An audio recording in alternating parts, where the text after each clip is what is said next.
بسم الله الرحمن الرحيم. الحمد لله رب العالمين، والصلاة والسلام على أشرف الأنبياء نبينا محمد وعلى آله وصحبه أجمعين. My brothers and sisters in Islam, Assalamu alaikum wa rahmatullahi wa barakatuh. We continue inshallah from where we were left before the break for Salat inshallah, and I will begin by sharing the screen with you. We are here now. Everybody can see my screen. We done these. This was the plan for our class today. Alhamdulillah, before the break for Salat, we covered the first one, which is revising the concept of Amil and Ma'mul.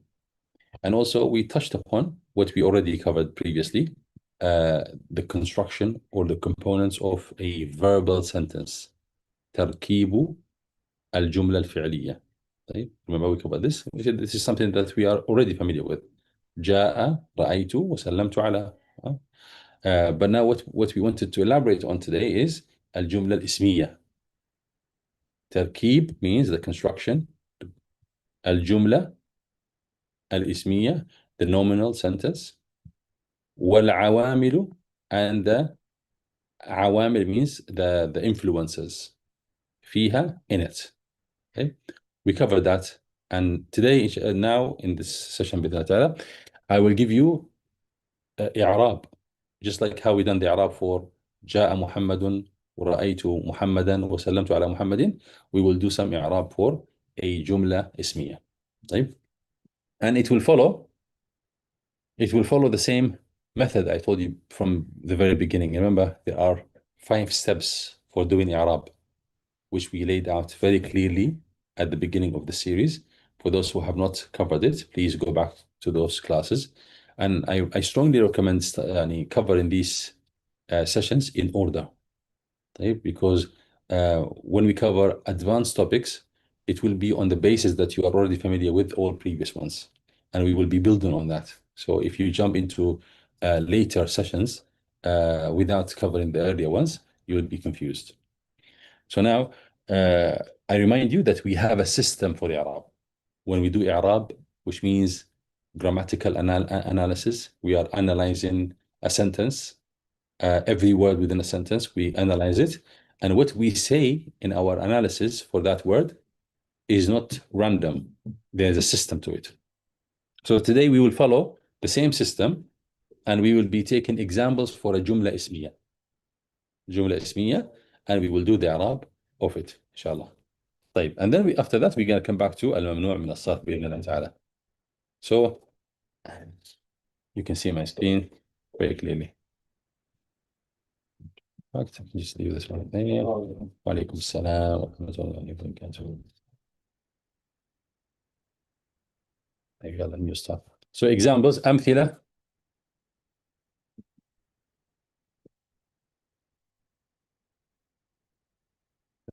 على الجملة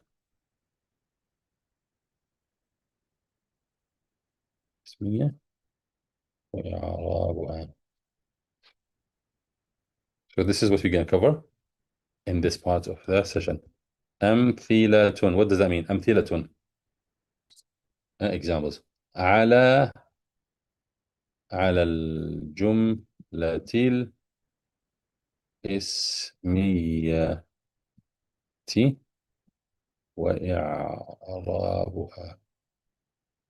طيب, so examples على الجملة الاسمية, on the nominal sentence, and also we will cover الإعراب, the إعراب of it, the إعراب of those example sentences. طيب, I do them now like in a thorough way, so that in subsequent sessions, inshallah, we don't need to worry about the i'rab of these particular nominal sentences. We will worry about the topic at hand. For example, al-mamnu' min al-sarf. Now, when we delve into al-mamnu' min al-sarf, I will be using verbal sentences as examples, and I'll also be using nominal sentences. I will be using jumla ismiya and jumla fi'liya. If you struggle then with the jumla ismiya and jumla fi'liya and their i'rab, then understanding on top of that an additional topic will be confusing to you. So try to capture this with me now. So I said we have our typical sentence. what's our typical sentence? For example, الكتاب مفيد. طيب مفيد. طيب it could be anything else. It could be الولد طويل. Yeah? الولد, the boy is tall. It could be الرجل سمين. The man is fat. You know, البيت البيت جميل. The house is beautiful. طيب all of these are the same thing. So different words, different vocabularies.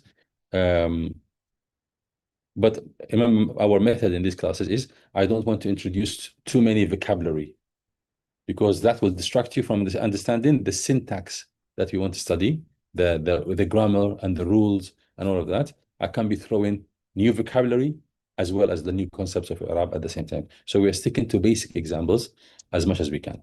So الكتاب مفيد. Remember we said the basic structure of a جملة اسمية. That's an example for جملة اسمية.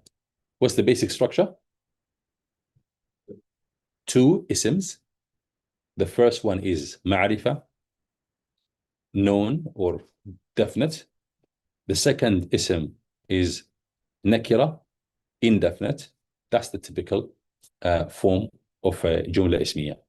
طيب. And also part of the typical form that جملة اسمية always begins with ism. So the مبتدا is always a single word, a single ism. طيب. The khabar, we said on the other hand, it may be a word, one single word, and it could also be what? A sentence. So we will be dealing with a situation of a sentence inside of a sentence, right? So that's our first sentence. Second sentence, الكتاب الكتاب. So now the second scenario where we have inside of it another um, uh, another nominal sentence inside of it. Right? So I will say الكتاب مفيد. الكتاب um, uh,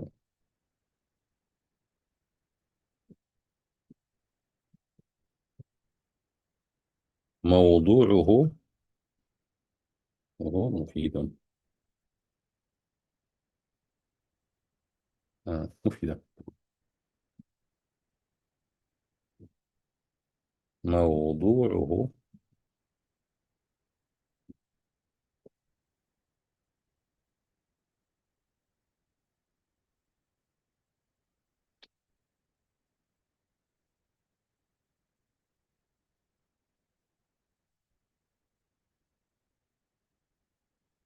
طيب. الكتاب,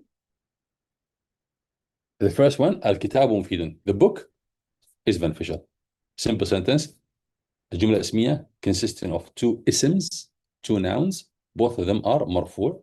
The first one is معرفة. The second one is نكرة. طيب. Here now you can see this variant of جملة اسمية where the first word is still a single word, مبتدا. مبتدا always consists of a single word. It's the khabar that may be a single word or could be a jumla. It could be a sentence. So the first thing we will study is when the khabar is jumla ismiya. So now we have jumla ismiya here. You say single word as in the amount of words. Yeah, the amount of word. So now the khabar here is, can you see it in the first sentence? Sentence number, I'm going to number them. Right? So in the sentence number one, you can see that the khabar is a single word. Basically here, mufidun. This word here is a single word in red. Mufidun. The khabar consists of a single word. So what is sitting in that position of rafa' is a single word. Right?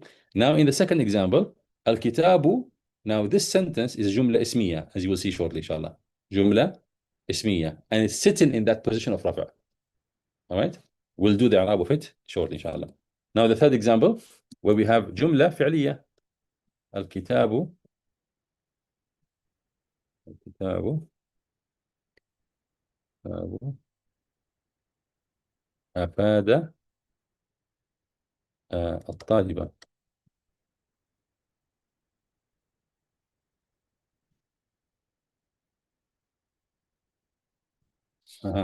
So now we have الكتاب أفاد الطالبة. أفاد means benefited. Benefited. Benefited الطالبة means the student. Can you see that the first word is consistent? الكتاب, الكتاب, الكتاب. طيب. The rule here when it comes to جملة اسمية, the مبتدأ will always have to be consistent of a single word. There's no variation there. When it comes to the khabar could be a single word, as in sentence number 1, the word مفيد. Khabar consistent of a single word.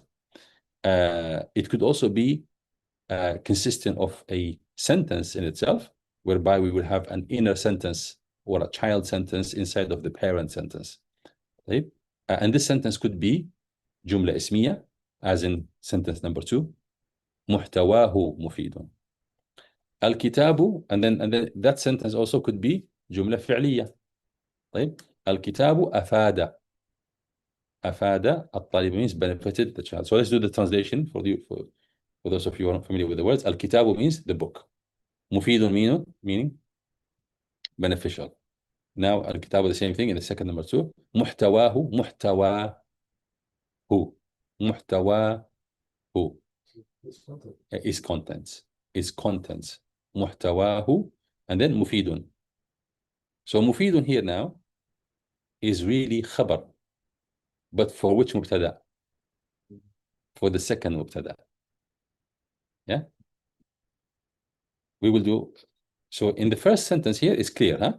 Our مبتدأ is الكتاب and our خبر is مفيد.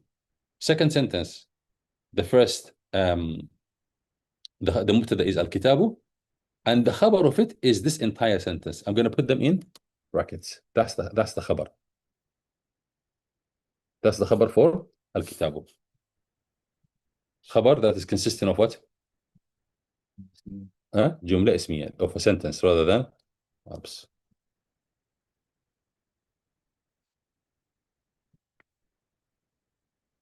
Yeah. So in the second sentence here, الكتاب, where is the خبر of it? What's in the bracket? محتواه مفيد, which is a sentence in itself, but that is what is sitting in the position of رفع. So when we do the i'rab of it, we will do the i'rab of this sentence محتواه مفيد, and then at the end of that i'rab we will state that this sentence is in a position of رفع, playing the role of خبر for the first مبتدا or for الكتاب. Is that making sense? Right. The third sentence, all of this I will type up now. I'm explaining just now. So الكتاب, the sentence, that's our مبتدا.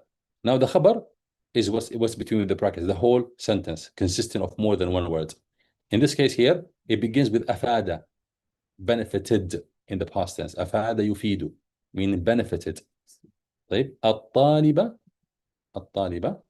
is the one that's benefited the students. أفاد, it benefited the student.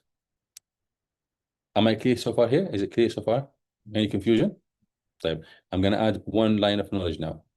You will see when you add when there is sentence acting as a خبر to the مبتدا as opposed to a single word, when we have a sentence, as in sentences number 2 and 3, what has to be a condition there? The condition there has to be that this sentence has to have inside of it a pronoun that refers back to the مبتدا. So these two sentences in green, they must have in them a خبر, a pronoun that refers back to the مبتدا. Right? In the first one is this one here. I'm going to put it in blue. Right? So that's, see, this is what's in blue here. Right? What's in blue here? That's the ضمير, محتواه, the content of it. So it here refers back to al-kitab. So that's a condition. So when you have an inner sentence referring to an outer sentence, there has to be a ضمير, a pronoun inside of the inner sentence referring back to the mubtada of that outer sentence. Does that make sense? طيب. Here as well, the same thing.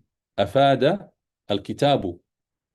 طيب, pay attention to this one. This is a little bit more يعني tricky than the first one. The first one, we have ضمير right there in front of us. طيب. In the second example, أفاد here is فعل ماض.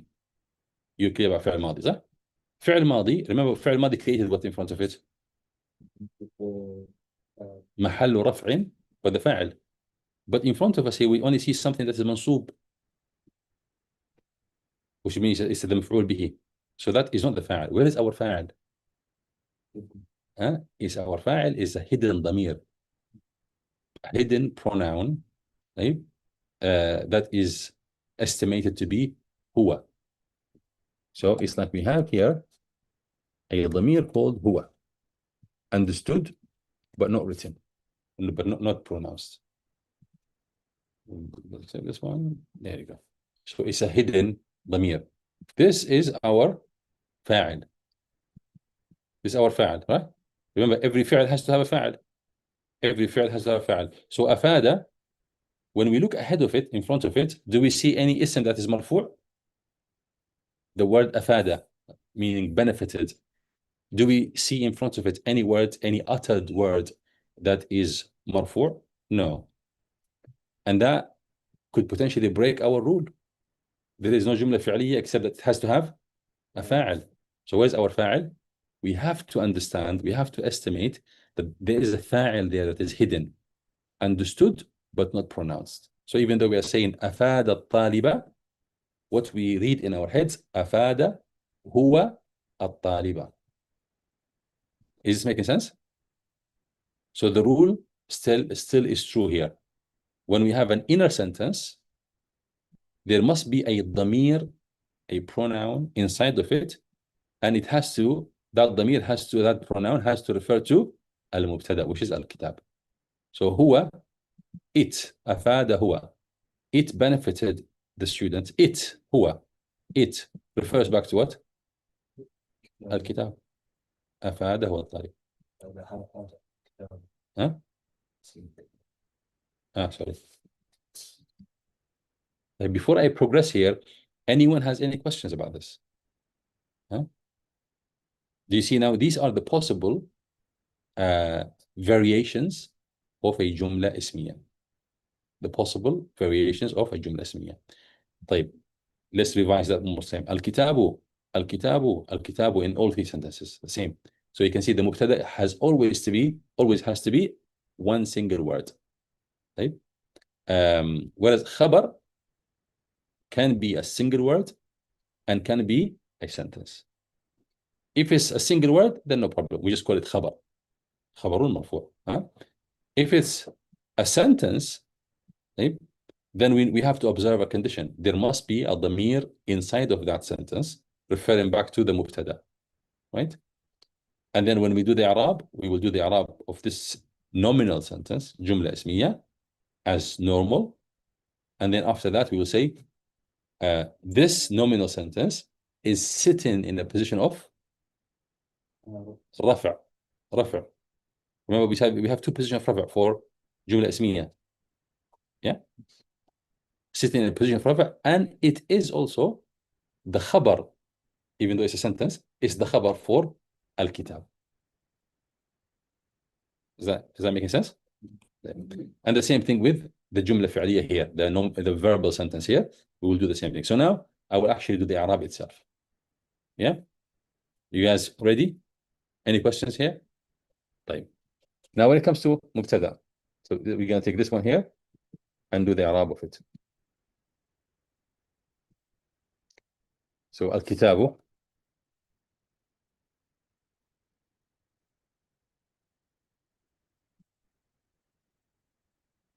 الكتاب.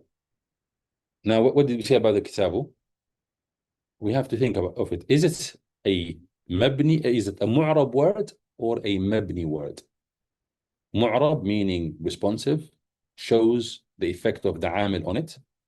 And مبني word means it's a fixed, it doesn't show the effect of the عامل on it. Remember that distinction? What معرب and what مبني means? And we have a system. If we are dealing with a mu'rab word, we know how it goes. What's the system? What are the components of our i'rab? If we're dealing with a mabni word, we know also how to do that. But remember as well, we have also devised a system when we tackle any sentence. The first thing, we will have to answer a few questions to prepare ourselves for the i'rab. What's the first question? What type of jumla am I dealing with? Is it jumla fi'liya or is it jumla ismiya? That's the first thing that you have to think about, because you already know if you're dealing with jumla fi'liya, you know what to expect. فعل, فاعل, مفعول به, etc. If you're dealing with jumla ismiya, you're dealing with mubtada, and then you have khabar, and you know that the khabar could be a single word or could be jumla ismiya or it could be jumla fi'liya. Yeah. So you know you set your expectations. That's number one. Number two, what's the second question we have to ask? How many words am I looking at? Right? Because if you don't get the number of words correctly, this means that you may be missing something. Right? So what's the number of words we have here? Two words. Right?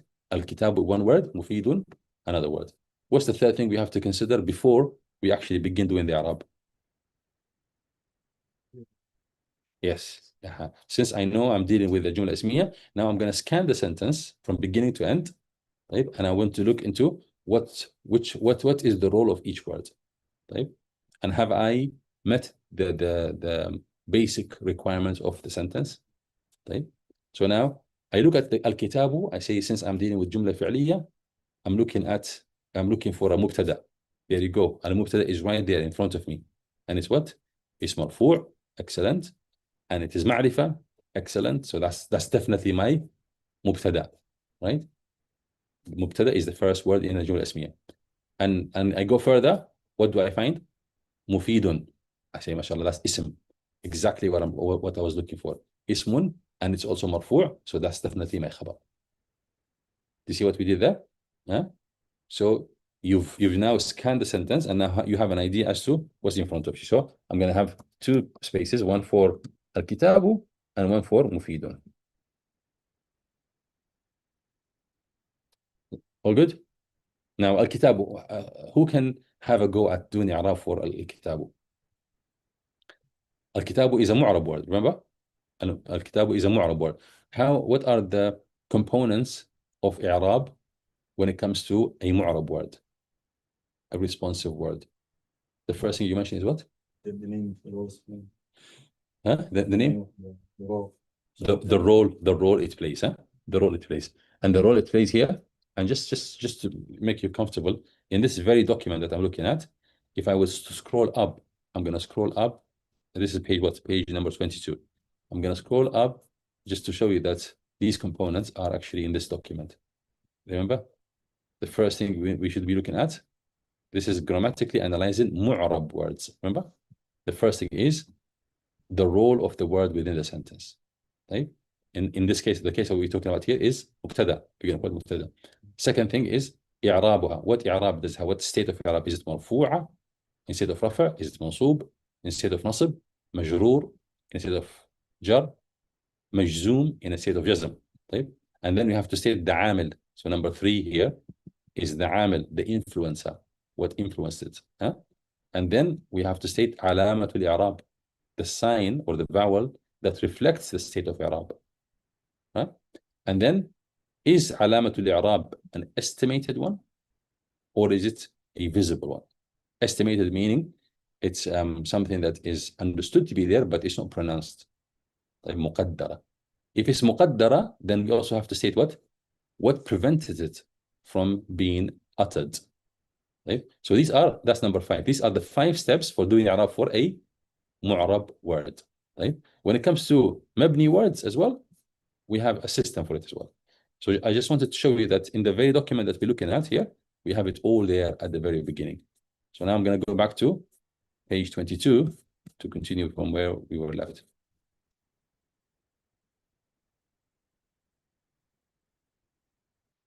Uh,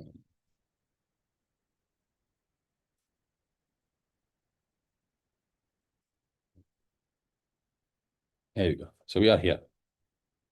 So now what we're dealing with here is a mu'rab word.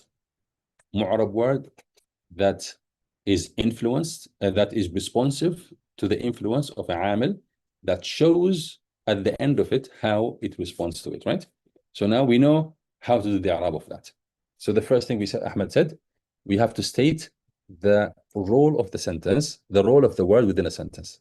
We're dealing with jumla ismiya, so we are expecting two roles here now, either mubtada or khabar. So what role is this one playing? Mubtada. So that's it, mubtada. That's my mubtada. المبتدا مبتدا مبتدا مبتدا means basically the word with which we begin. مبتدا, it literally means the word with which we begin. المبتدا. huh? مبتدا. Second thing we mentioned here is what? huh? The state of i'rab. So مرفوع. مرفوع. In this context, but we still say the am because we tell them. Yeah, so we will say that just to show that the components are there, and then we can make it redundant afterwards. So مبتدأ مرفوع. So the third step in our system is to say what? بالابتدائي. بالابتدائي. هذا بالابتدائي. So الابتداء, which is a concept, not a word, not an uttered word, that is what caused the rafa. So I'm stating that here, بالابتدائي. بالابتدائي. Now, what's fourth in our system? وعلامة رفعه. So علامة رفعه. The علامة that is reflecting the state of إعراب, the state of رفع. علامة رفعه. The علامة that reflects it being in a state of رفع. What is that علامة? الضمة. This ضمة that is apparent at the end of it. الضمة. Is it uttered or estimated? Uttered. So it's الظاهرة. So that's the fifth component. الظاهرة على آخره.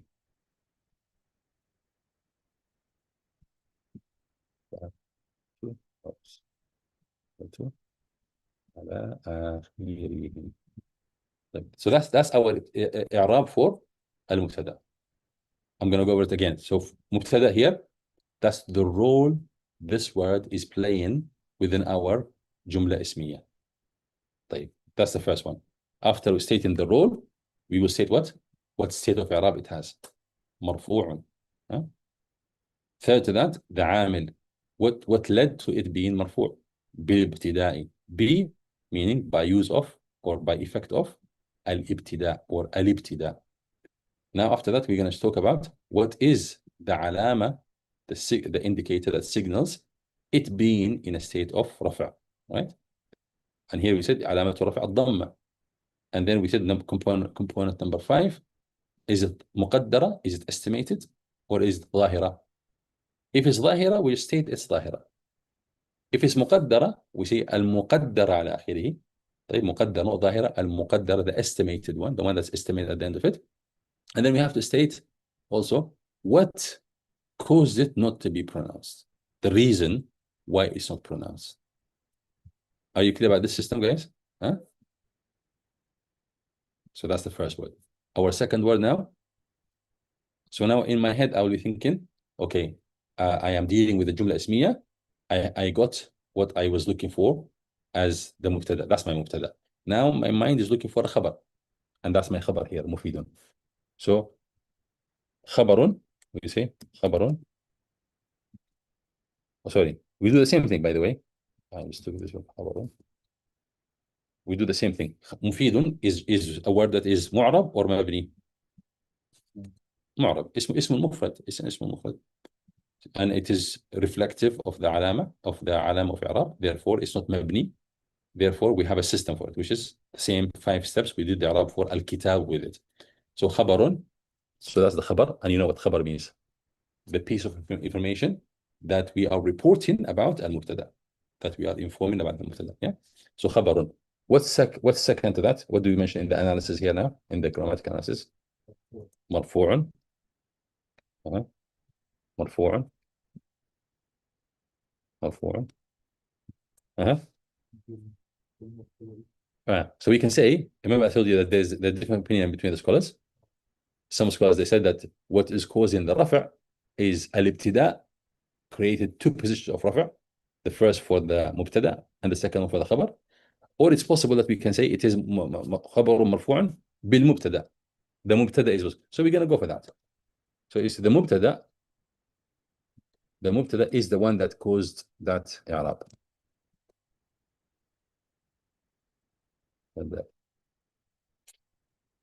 Is that clear, everybody?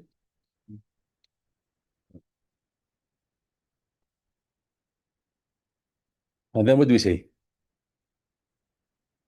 Huh?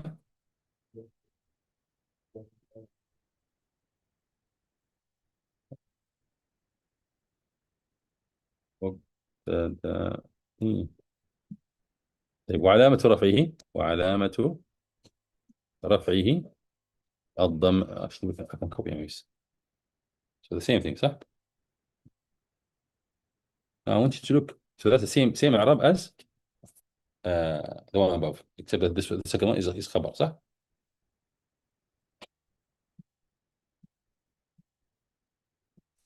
Now everybody can see what's going on here. Anyone has any issues here? Any confusion? Do you see the fact that this is something systematic? Now, let me tell you, see this, the word بالابتداء here? This word usually is not mentioned in the grammatical analysis. Why? Because the word mubtada actually covers that. We called it mubtada. So mubtada shows it is the word that is in a state of rafa' due to the ibtida. So the word bil-ibtida is redundant. I mentioned here just to show you that our 5-step system of i'rab is actually still holds true here. Right? The second one as well, خبر مرفوع بالابتداء. The fact that it's called خبر, طيب, sorry, خبر مرفوع بالمبتدا. The fact that it's called خبر, that automatically tells you that it's caused to be in a state of rafa' by the mubtada before it. So the word بالمبتدا here is redundant. Right? But I'm only stating it so that you can see that our 5 steps system for i'rab is holding true here as well. Everybody clear? You forgot to state the means. Yes, barakallah feek. Here, and then we say والتنوين للتمكين. والتنوين. You know, this is something also we haven't, yeah, we've come this before. للتمكين. طيب والتنوين للتمكين. يعني the tanween that is at the end. You remember the see this word مفيد? At the end of it, we have two dhamma. The first dhamma is the indicator of i'rab. What about the second dhamma? This is what we need to mention something about. The second dhamma is called tanween. So now we have to state what is that tanween doing there. So that tanween is للتمكين. And tamkeen يعني معناها well established, to the state of being well established, meaning this is a word, an ism that is well established in i'rab. It's fully functional. It takes dhamma, it takes fatha, and it takes kasra, and it takes tanween. There's no problem. It's not deficient in any way. So tamkeen, basically it means a fully functioning word. And this is relevant to the topic that we want to be tackling soon, inshallah, which is al-mamnu' min al-sarf. Al-mamnu' min al-sarf in English is called diptots, which literally means a two-state noun. So rather than the typical 3-state, or let's put it this way, let's say diptots are isms that are not fully functioning. That's why they don't take tanween. So these words like mufidun, the reason why it takes tanween is to say that this is fully functional. Is that clear? Right. So, and I remind you as well, we stated previously that anything that is pronounced we have to include it in our i'rab. When we do our grammatical analysis, anything that is uttered has to be explained. Why am I saying this? Not only that, but also anything that is expected to be there, but it's not there, you have to explain why it's not there. Right? Anything that is by default should be there, but we are dealing with the case that it is not showing that thing, whatever it may be, then we have to also say why it's not there. So in i'rab, we do i'rab for what's uttered. If it's uttered, then we have to say why it's there. What is this? Right? And what role is it playing? What meaning is it serving? We have to say that. If something is expected to be there, but it's not there, we also have to explain why it's not there. Is that making sense? So now here, this tanween, is it uttered? Yes, because the word by itself is mufidu. Right? But then we said mufidun, we have the noon. Oh, that noon, why is it there? So now here in this part of the Arab, we are explaining why that tanween is there. We say what tanweenu is for this idea, for this concept, to show that this at-tamkeen, this ism is fully functional. Right? It takes dhamma, it takes dhamma for rafa', it takes fatha for fath, for nasb, and it takes kasra for jar. Fully functional. Right? So that's what this tanween serves. Does that make sense? Any questions? Okay. طيب. So that's what we done our i'rab for the first sentence, which is simple two isms in that sentence. Now let's move on to this one. When it comes, how many? Now let's ask the same questions. When we deal with this one, al-kitabu mufidun, al-kitabu muhtawahu mufidun. Huh? What's the questions we have to ask? Question number one. What type of jumla am I dealing with? And the how to figure this one out is to scan the sentence from beginning, word after word for word. So you look for the first word, and then you ask yourself, have I met either a fi'l or an ism marfu'? If the answer is no, you go to word number two. Is it fi'l or ism marfu'? If the answer is no, you go to the following word until you come across either fi'l or ism marfu'. Right? In our case here, the very first word is ism marfu'. So that's an open goal. Easy. That's jumla ismiya. Right? But I said to you this because sometimes you may be dealing with more complex words, sentences, whereby the first word is neither fi'l nor ism marfu'. So what do? You disregard it. You move on to the following word, second word. And you ask yourself, is it ism marfu' or is it fi'l? If it's neither, you move on to the third word. Until you come across what? Your ism marfu' or fi'l. Right? So the first question when doing i'rab, grammatical analysis for sentence, is to ask yourself, what type of sentence am I dealing with? Here, we're dealing with jumla ismiya. Very good. Therefore, we've already set our expectations, right? We know what to expect. We're looking for mubtada and then khabar. Second question is what? How many words am I looking at? Right? And I have to make sure that I don't risk missing out on any one word. So how many words do you say are we dealing with Sam? 1, 2, 3, 4. Mashallah. 4 words. Excellent. Now, if you were to scan quickly the sentence before you do the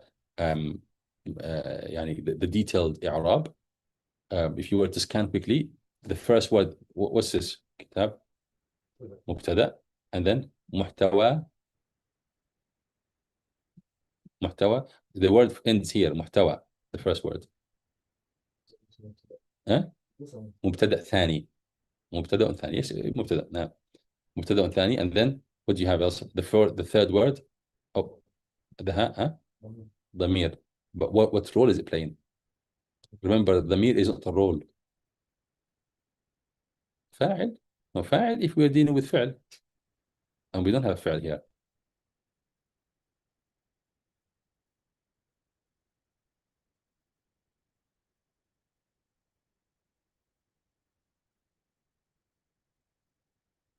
مضاف إليه. مضاف إليه. It's مضاف إليه. Because this word here is actually محتوى is basically this word plus the pronoun the ha pronoun. طيب محتوى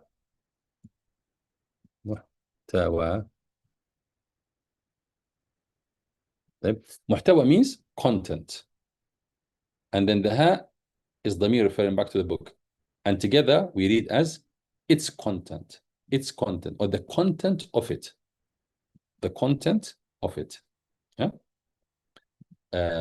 But then when you merge them together, this ألف لينة, this ألف مقصورة or ألف لينة is changed to ألف ممدودة like this, and then you join it like that.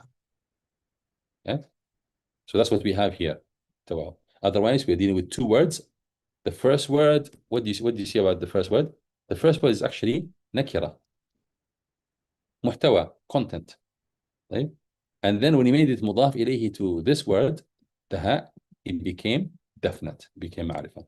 The content of it, its content. So now we know what context exactly we're dealing with. Huh? Therefore, that made our word here جملة معرفة. It made معرفة, صح? Therefore, that's our مبتدأ, معرفة. A specific or known or definite word. This word is definite not by itself, because محتوى, content, is indefinite. But when it is annexated, or when it is done إضافة, when إضافة is done to it, to the ha, it became what? It became معرفة. So that's our مبتدأ, consisting of مبتدأ and مضاف إليه. Okay? And then مفيد is what? خبر for which of the two مبتدأs? For the second مبتدأ, yes. مفيد here cannot be خبر for the first مبتدأ. Otherwise, we're going to have a bad situation, a situation whereby we have a مبتدأ that has no خبر. We have a second مبتدأ that has no خبر. So our خبر here must be خبر of the second مبتدأ. And then collectively, both of them, they will be in the role of خبر for the first one. Is that making sense? Ahmed? Abdel Fattah? Why do we? I understand that محتوى is the second method. The second مبتدأ, you mean? Second method, sorry. Second method. Why don't we also see that it is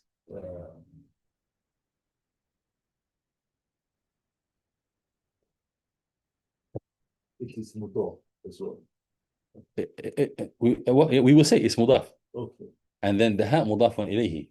Okay. In the proper Arab, remember now we're just scanning quickly. Yes. Just to identify the role of every word. طيب? But when we do the proper Arab, we will actually say that. Okay. So now let's do al-kitab. Al-kitab is basically the same like our kitab from up there, yes, sir? No, there's no difference. So I'm going to copy and paste that. Is that clear? Yes. I'm not cheating, sir. Yeah. Sometimes I remember being a student, sometimes the teacher will just do something quickly and will jump a step, and then we will be confused. What just happened here? Revise a little. So I'm not jumping any steps. But this is something that we've already covered. Al-Kitabu, that's it, in front of us. We've done it before, huh? So there's no need to repeat it and retype it. But now let's deal with محتواه مفيد. So the first word that we're going to deal with is محتوى.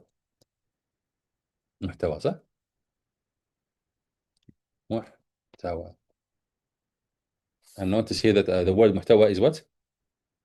Here is nakira, but بالإضافة, with this annexation being attributed to the ha, ضمير, that makes it معرفة. It becomes the content of it, rather than any random content. It's the content of it, the book. So it becomes known. So it qualifies for مبتدأ. I have no problem calling that مبتدأ. Remember, مبتدأ is معرفة. So now it's معرفة. So what do we call this one? Who can do the Arab of this one? Exactly. Since we call this one مبتدأ, we can't call this one just مبتدأ. مبتدأ ثاني, مبتدأ ثاني.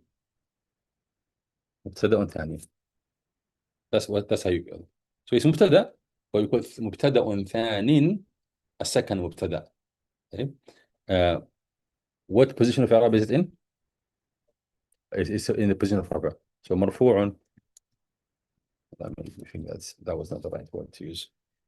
طيب محتواه. So this should be مرفوع really. محتواه is problematic. There's تقدير and we haven't covered that one yet. I think let me just I'm going to use موضوعه. So forget about محتوى. محتوى is a little bit problematic because it has something that we have not yet covered. طيب. So موضوع means is topic. The موضوع of it, the topic of it, موضوع. طيب. The topic of it is beneficial, right? So مبتدأ ثاني مرفوع. موضوع here means the topic. موضوعه its topic. The topic of it, rather than the content of it, because content محتوى is a little bit problematic.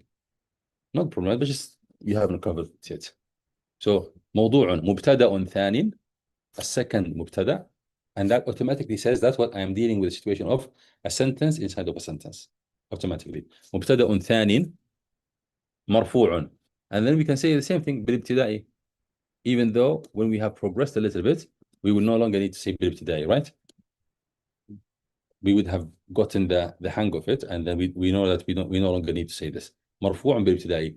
And then what's fourth? What's the fourth component in our analysis? وعلامة رفعه الضمة. Is it ظاهرة أو المقدرة؟ علامة ضمه الضمة الظاهرة. طيب. You see محتوى would have been مقدرة. The word محتواه would have been الضمة المقدرة. The estimated known to be there, but it's unpronounceable for whatever reasons. We will cover that shortly. But right now we have الضمة الظاهرة. ظاهرة means الظاهرة. What does ظاهرة mean? Visible. Yeah, ظاهرة means visible, out there. يرى. Where is it? Look at it on top of the عين. عين. موضوع is ظاهرة. على آخره means at the end of it. آخره, which at the end of it, what is the end of it? The عين. Yeah? The عين. So on top of the عين, basically. Now what else do we need to say here? موضوع. We say وهو مضاف. Why is this component needed? وهو مضاف. Who can explain this to us? Sami? وهو مضاف. Explain to the reader that the ضمير that's coming next is assigned to No. That facilitates for that. But that's not the reason. The reason, Ahmed, why do we have to state this? Why can't we just ignore it and just go to the following and say we call it مضاف إليه? We stated that it is مبتدأ. I said in the beginning that مبتدأ is معرفة. It's explaining why. So it's explaining what makes a معرفة, even though there's no علامة in the actual word. That makes a معرفة. No, that's not the answer. It's a point. It's a point, but it's not that. Yes, ma'am. Is it because it's being مضاف is the عامل of the other word being مضاف له? لا. Yeah. لا. Because being the ضمير. Actually, no. Is it because being the ضمير that refers back to the? لا, not because of that. We say وهو مضاف because موضوع here is a fully functional word. And it needs tanween. So now, remember I said to you, tanween is expected to be there. So when you do grammatical analysis, when something is missing, you also have to explain why is it missing? Why don't we have tanween? موضوع could be موضوع. Why is it not موضوع? Why is it only موضوع without the tanween, without the n sound at the end? Right? So to explain that, we say وهو مضاف. Remember, the إضافة removes the tanween. Right? Tanween is only given to a word that is nakira, indefinite, when it is not assigned to another ism. The minute it becomes assigned to another ism, that tanween is removed. Right? So to state this in only 2 words, right, without having to say that tanween is not there because blah blah blah, we just say وهو مضاف, meaning it's a first word of a component of a structure of إضافة. 2 isms, the first of which is مضاف, the second is مضاف إليه. The first of which is, remember we covered this in the previous class, مضاف and مضاف إليه are 2 words. The first one, 2 isms. The first one is nakira, has to be nakira. طيب? And the second one can be either nakira or ma'rifa. You remember this? Right? And when the idafa takes place, the first word, which is by default nakira, has to lose its tanween. Has to lose its tanween. That's very, very important for you as you read, when you begin to learn how to read books, for example. When you read a book that is nakira, when you come across a word that is nakira in the sentence that you are examining, and you see that, oh, it's nakira but no tanween, that automatically tells you that the following word must be an ism, and it must be mudaf ilayhi to it. And in my translation, and I need to add the off in between them. So موضوعه, the topic of it, the topic of it. That's why you do the translation in your head. Yeah. So موضوعه. So that's why we've done موضوعه. So at the end of it, we added this extra وهو مضاف, and that is to explain something that was otherwise meant to be there. Is that making sense so far? طيب. So now we move on to the third word. What's the third word? الهاء. الهاء. Now who can tell us the i'rab of the ها? ضمير. ها؟ ضمير. ضمير. ها؟ مبني. Very good. مبني على الضمة. مبني. How does it sound it? موضوع هو. خلاص اسمه مبني على الضمة صح؟ So meaning it's fixed. The end of it is fixed upon ضمة صح? So we say موضوع الضمة is what the حركة that is fixed at the end of it. In saying this, I'm trying to draw the person's attention, the one that's listening to the Arab or hearing this word. We're trying to say, okay, don't be confused. That dhamma is not an indication of Arab. That dhamma is a fixed haraka on this ism, which is dhamir. Huh? Dhamir is a type of ism. Do you see the point of saying mabniyun ala dhammati? Otherwise, this dhamma could be confused to mean what? The indicator of rafa. And it's not the indicator. This is alamatu bina. So mabniyun ala dhammati. What do we say after that? And so after we say mabniyun, we have to say, is it fi mahalli? Is it sitting in a position or not sitting in a position? And the answer is, it is sitting in a position of what?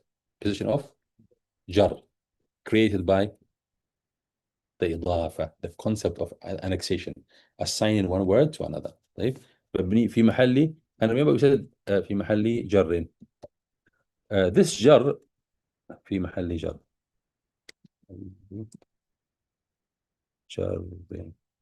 Remember we explained this concept of for a word to be مجرور or في محل جر. If it's معرب, we call it مجرور. If it's مبني, we call it في محل جر. طيب. What does this jar? Jar literally means dragged. Dragged means it is under the arm of the previous word. In other words, for the greater sentence, this second ism is not playing a role. Remember the rule we said, every ism must be playing a role, a component being a component in the sentence, unless it's dragged under the arm of another word, then it's not playing a role. How do we express this idea? By calling it what? Majroor. You get the idea? No. So you asked me before the salat, what does marfu' means? So we have marfu', meaning in a state of rafa', and we have mansub in a state of nasb, and then we have majroor in a state of jar. طيب? So the brother asked, what does rafa' mean? Rafa' literally means to elevate, right?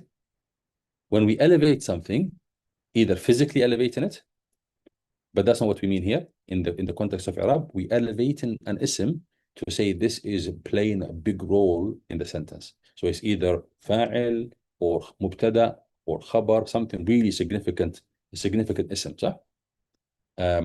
If it's not فاعل, if it's not مرفوع, elevated to that position, it will be منصوب.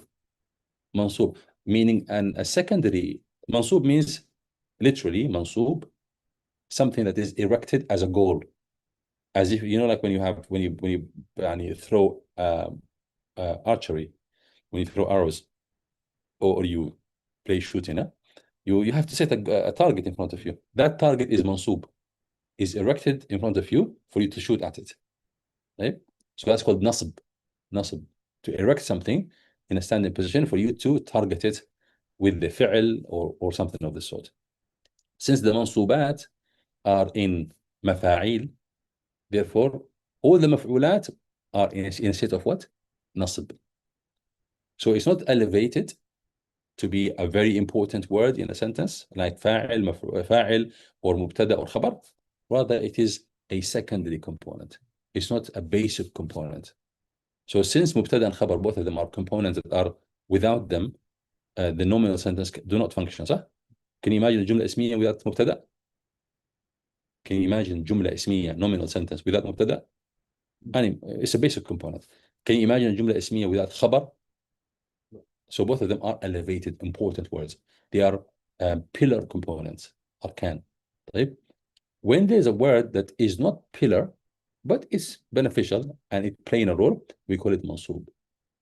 So mansub is a state whereby an ism or a word is important, but not basic component. And then we have jar, what we're dealing with currently. Jar means it's an ism that is dragged under the arm of another word before it. And therefore, with regards to the greater sentence, the actual sentence, it's not playing a role. So this ha here, even though it's ism, is it for our sentence? What sentence are we dealing with? جملة اسمية, موضوعه, صح? Is it playing the role of مبتدأ? Is it playing the role of خبر? What's it doing there? It's dragged. Do you understand what the concept of jar is? So ضمير, so when we will have here, ضمير مبني على الضمة في محل جر.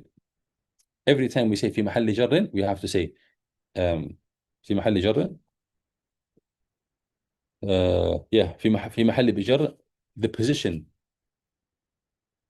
it's this is created by what? بالإضافة. بالإضافة. So this position of jar was created by what? بالإضافة. Is that clear? Anyone confused here?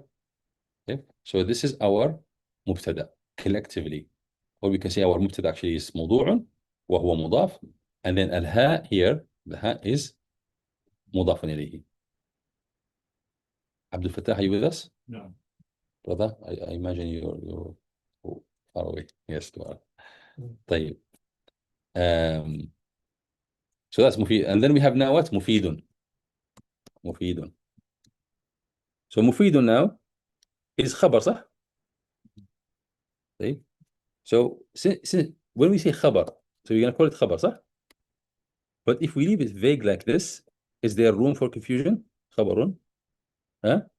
There's room for confusion, صح? Because we just mentioned two مبتدأs, and then we say خبر here, even though it should be understood that this is خبر for the nearest مبتدأ, صح? Does that make sense? Now, when you look at the sentence here, this sentence, we have this is خبر. And we just mentioned that موضوعه is also مبتدأ. So الكتاب مبتدأ أول وموضوعه مبتدأ ثاني, صح?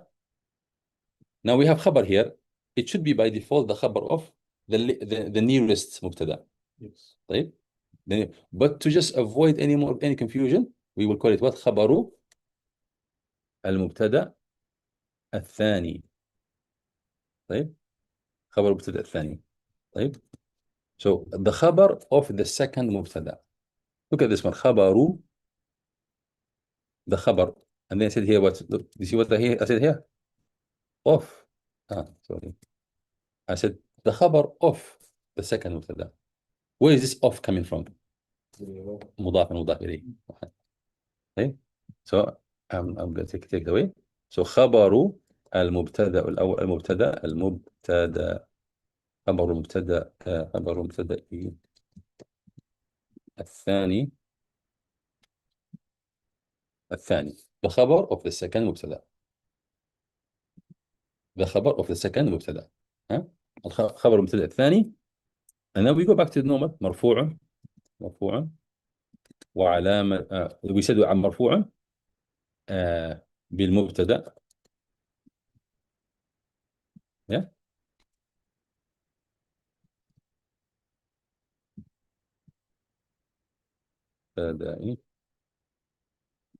مرفوع بالمبتدأ وعلامة رفعه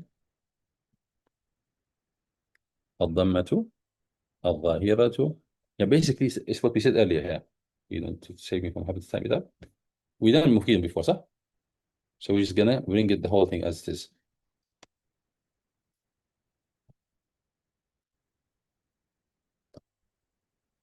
Yeah? Does that make sense? Huh?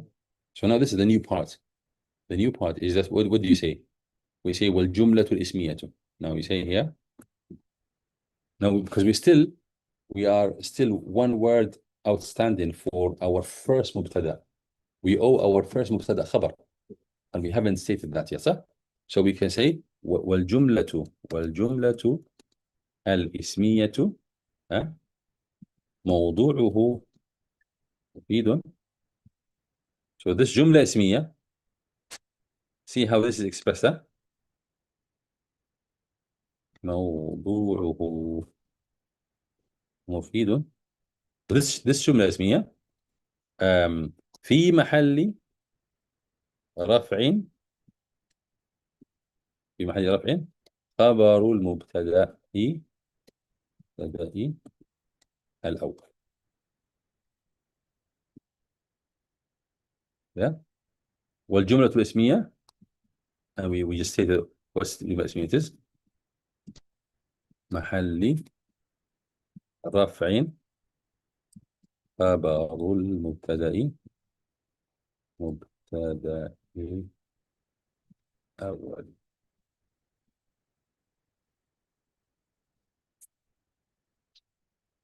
So this is what you add at the end of الجملة الاسمية. So you add this to your allow. Is this making sense, guys? Any confusion at all? Yeah. I know you are at the moment, you understood me, but you are probably unable to say them out. So this is what you have to do at home before the following class. So in the following class, I will be adding more words. The level of complexity may be increased a little bit. Right? So it's for you to come to the class ready, being able to state what is stated here. Right? And then we can build on that. So this is our basic example. Every جملة اسمية will be like this. We said either consisting of two words, اسم مرفوع مبتدأ واسم second اسم مرفوع خبر. طيب. Or consisting of مبتدأ, which is a single word, and then the خبر is جملة. And then this جملة is either جملة اسمية or جملة فعلية. Now we covered when it is جملة اسمية. So now what's left for us? Now we've done this one here. So I'm going to put it in yellow. Okay. So now we have the third one. So الكتاب now you are familiar with kitab. I don't need to do that for kitab, right? Same thing. There's no difference. Everybody clear here? Now what's our second word? Or shall we do? Let's follow the steps just to like ingrain it in your head. So the first thing you look at a sentence. What's the first thing you examine? Type of sentence. Yeah, what type of sentence am I dealing with? And the answer is جملة اسمية that sets my mind for two things. I am looking for my مبتدأ and my خبر. And I'm already familiar that my خبر may be a single word or a sentence inside of a sentence, right? Very good. So I've already set my mind. Now, second step, how many words am I dealing with? So now when you look at the words, you have to cater for this ضمير. Like, even though it's not there, but you already have this basic rule that says for every فعل, there's a فاعل. So this فعل here, أفاد, there's no فاعل for it. So you have to put in your head that there must be something hidden, right? Understood to be there. And we said also it's a condition for this system of a sentence inside of a sentence.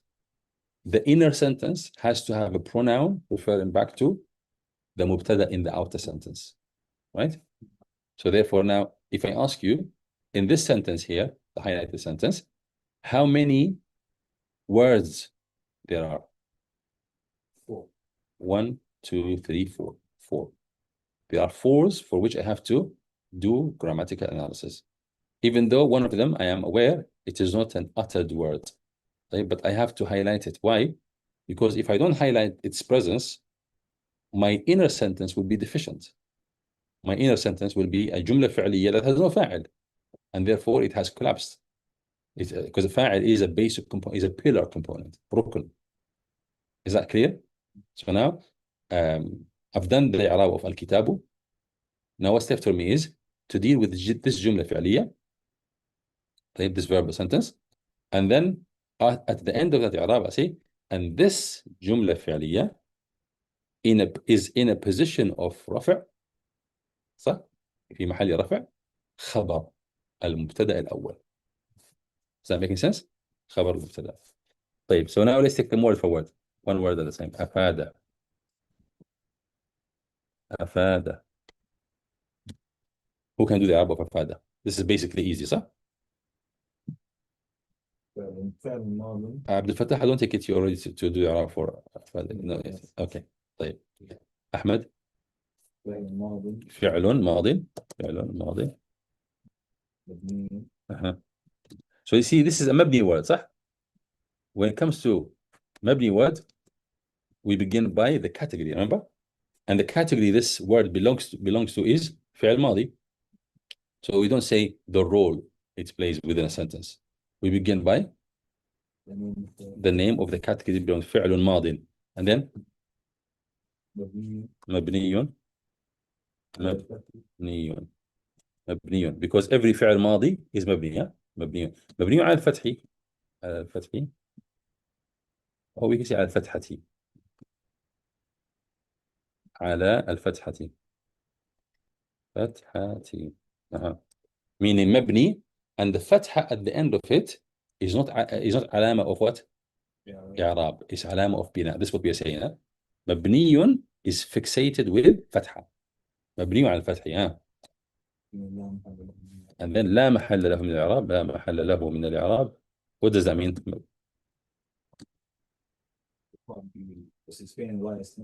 Huh?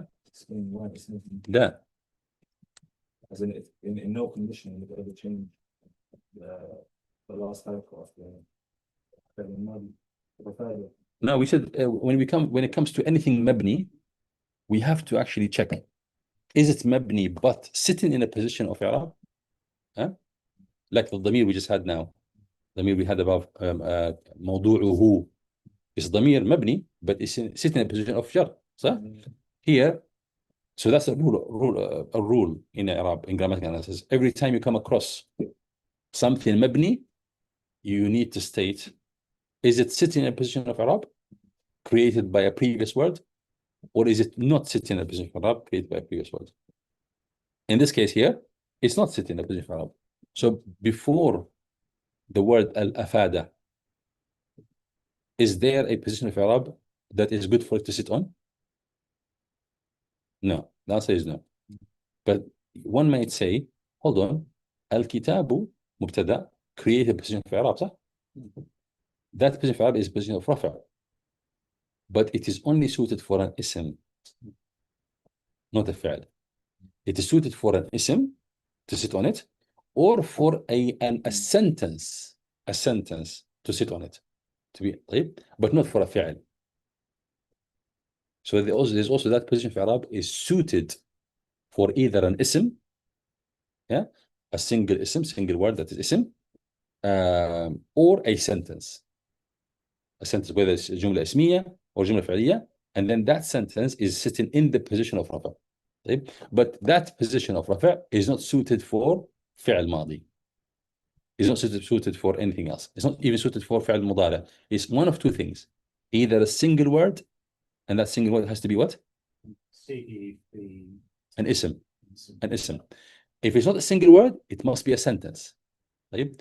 So now we are happy to accept أفاد الطالب as a sentence is sit in that position.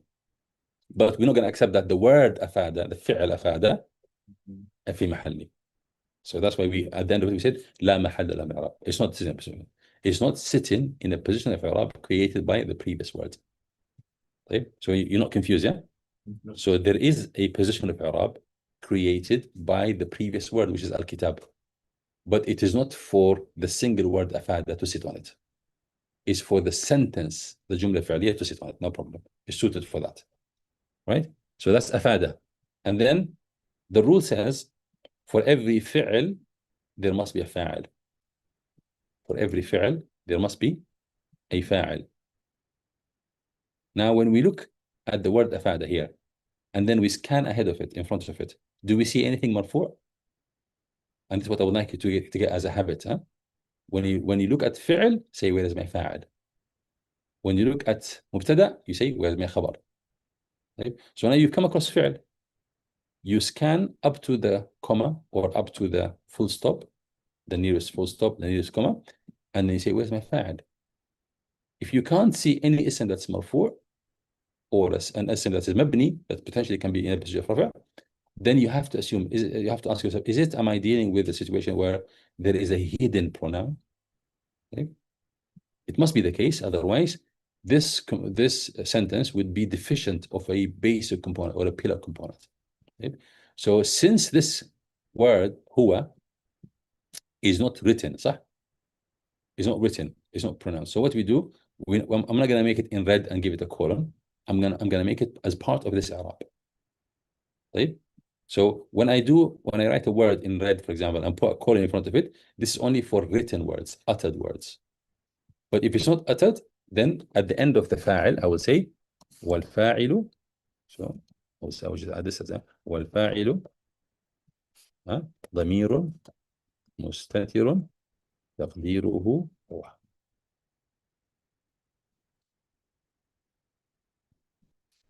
See what I said there? والفاعل, and the فاعل ضمير مستتر تقديره هو.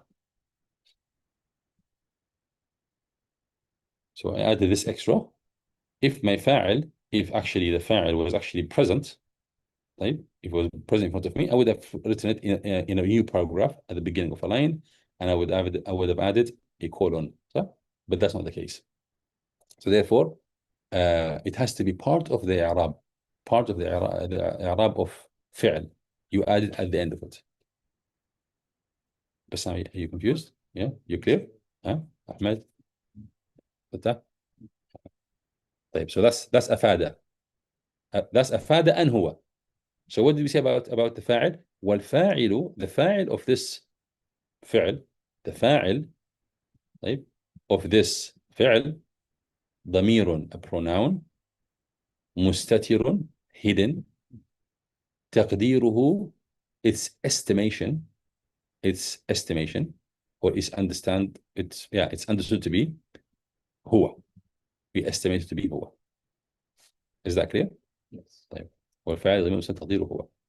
And now look at this. The concept I gave you at the beginning of today's session is when the فعل creates one position of رفع and one position of nasb, or even more position of nasb.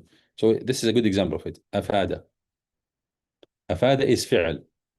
It created in front of it a must-have position of رفع for the فاعل and an optional position of nasb, which is for طالب. طيب, you see what happened here? So now we're going to get the طالب and put it down here. طالب being an uttered word, we give it at the beginning of the line, يعني طالب, طالبة. Yeah. I want to be clear as to when do we add it as an appendix to the i'rab of one word, or when do we make it an i'rab of its own accord, or by its own self. If it's uttered, then you put it out as a word by itself. If it's not uttered, then you add it to whatever it belongs to. So الطالب is an uttered word, so we give it a new paragraph. الطالب, what do we say about الطالب? Who can do that? مفعول به. Hold on. مفعول به. That's مفعول به. مفعول. That's the role, صح? A role, it plays within a verbal sentence, because now we're dealing with أفاد. That's a verbal sentence. What am I expecting? I'm expecting one فعل, one فاعل, and many positions of نصب. طيب? So alhamdulillah, we have one position of نصب, which is for the مفعول به. So مفعول به منصوب, and every مفعول به is منصوب, صح? Every مفعول به منصوب. And remember, once we have our رفع position taken by the فاعل, we cannot have another position of رفع. طيب. منصوب, مفعول به منصوب بالفعل, a word that is soon to be redundant, because calling it مفعول فعلي, صح?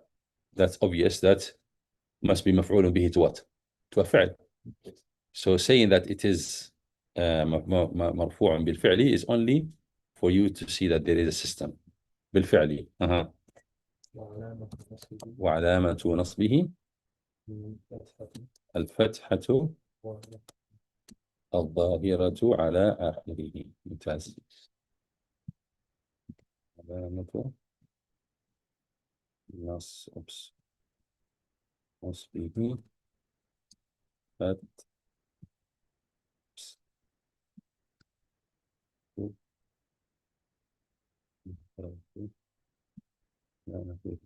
See, everything I'm explaining here, actually, it makes perfect sense. It's just logical. Right? The challenge you will have between now and the following class is to be able to just utter the words and express those ideas, to say them. But otherwise, understanding them, understanding the contents of these grammatical analysis is easy, it's logical. Right? So it's just for you to be able to have a sentence in your head and then do the Arab. فاعل مرفوع وعلامة رفعه الضمة الظاهرة على آخره مفعول به منصوب وعلامة نصبه. Just allow your tongue to run with these words. Okay? Because as we progress, I will not be typing anymore. I will just give you a sentence and say, okay, you do the Arab. And then you say about 1, 2, 3, 4. You give us the grammatical analysis for every word within that sentence. Huh? And then we will be focused on only the new matters that we are adding, rather than this thing which is basic. Right? See this one, I had to introduce it now because it is needed for الممنوع من الصرف. I couldn't have taught you الممنوع من الصرف in a meaningful way unless you have knowledge of this. Right? So when it comes to next week, الممنوع من الصرف will be, we will jump into it. It's quite a detailed discussion, and if you don't have this in your mind, you will struggle. طيب. So علامة نصبه الفتحة الظاهرة على آخره. طيب. Should there be any tanween there? No tanween is expected to be there, sir. Why? Because we have alif lam, al, and tanween, they don't go together. Remember, tanween is only for nakira words. Since this is not nakira word, so alhamdulillah, there's no expectation that I should have tanween, for which I have to explain why don't I have tanween, right? So alhamdulillah, there's nothing to add here. So what has to be added now that I did the i'rab of what's between the brackets, huh? So now what's left for me is to say, this jumla fi'liya is sitting in a position of rafa', khabarun, and the fact that it is khabar for my first mubtada al-kitab. Is that making sense? Huh? Which is again, wal-jumlatu. So what do you say? Wal-jumlatu al-fi'liyatu, wal-jumlatu al-fi'liyatu, al-fi'liyatu. We could, if we want, we just say al-jumla al-fi'liya, because there's only one jumla fi'liya, صح? الجملة الفعلية فعلية. But just to go the extra mile, we just say what is it? أفاد الطالب. This جملة فعلية أفاد الطالب. But if we didn't state it like this explicitly, it's understood, صح? Because in our example here, we began with جملة اسمية, and then all of a sudden we had فعل. So then when I say والجملة الفعلية, I know the person listening to my grammatical analysis should understand I'm referring to that. But to go the extra mile and to remove any ambiguity, we will state what it is. أفاد الطالب. أفاد الطالبة. والجملة الفعلية أفاد الطالبة. What do we say? في محل في محل رفع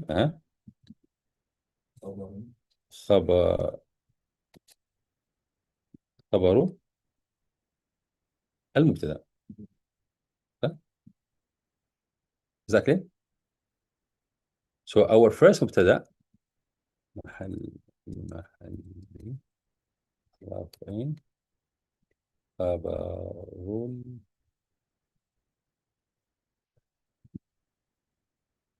Does that make sense? No.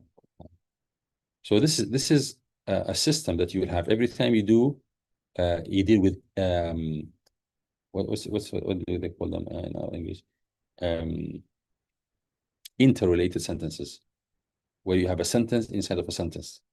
So you begin the after sentence and you do whatever you have there before you bump into the inner sentence, and then you deal with the inner sentence. You do the i'rab of every word of it, and then once you've dealt with it in the i'rab, then you refer it back to the bigger sentence. What role is it playing in the larger sentence? Is it playing any role at all? You know, sometimes you have a situation of sentence inside of a sentence where it's actually playing a role, and sometimes you have a sentence inside of another sentence where it's not playing a role. We will come to examples like this. Right?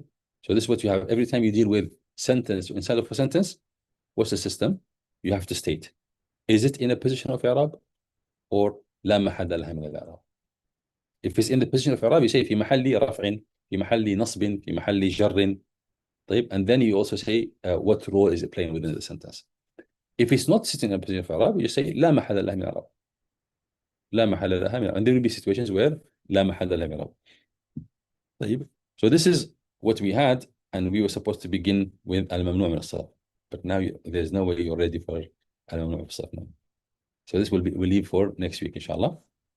But I just want to make sure that, did you understand what we covered today? You sure? Any confusion at all? Any need for any elaboration?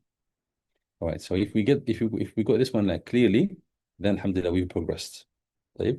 Because up until this session, we had only our template sentences for جملة فعلية, which is جاء رأيت وسلمت على. Now we've expanded a little bit more. Now we have جملة اسمية. Not only that, we also be able to deal with جملة اسمية that has another جملة inside of it. That's a lot of progress. So now we are able to, يعني, when we have examples, we will be able to throw more complex examples at you to study, inshallah, for next class. طيب, we'll stop here بإذن الله تعالى. جزاكم الله خيرا. وسبحانك اللهم وبحمدك أشهد أن لا إله إلا أنت أستغفرك ونتوب إليك. وإياكم إن شاء الله. Keeps freezing on me like this.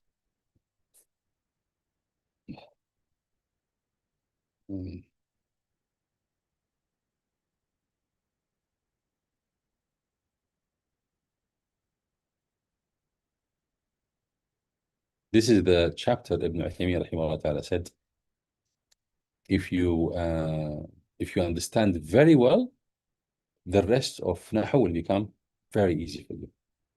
And this is the chapter, if you don't understand very well, then you're going to have some serious problems. Yeah. So that's why I'm taking my time to make sure that you understand this chapter very, very well.